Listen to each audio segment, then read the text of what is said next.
আমি এই মুহূর্তে আছি যশোরের বিনোদিয়া ফ্যামিলি পার্কে। আজকে আপনাদের সাথে এই বিনোদিয়া ফ্যামিলি পার্ক সম্পর্কে কয়েকটি ইন্টারেস্টিং ফ্যাক্ট শেয়ার করব। এই বিনোদিয়া ফ্যামিলি পার্কটির সবচেয়ে বড় বৈশিষ্ট্য হচ্ছে এটা সম্পূর্ণ সেনাবাহিনীদের দ্বারা নিয়ন্ত্রিত এবং পরিচালিত।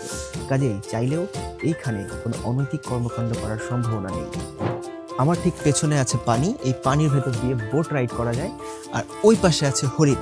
এই হরিণ যদি আপনি বোটের মধ্যে বসে দেখতে পারেন অনেক সুন্দর লাগবে আপনার। আরেকটা ইন্টারেস্টিং ফ্যাক্ট হচ্ছে এই বিনোদিয়া ফ্যামিলি পার্ক মাগরিবের আজান হওয়ার সাথে সাথেই বন্ধ হয়ে যায়।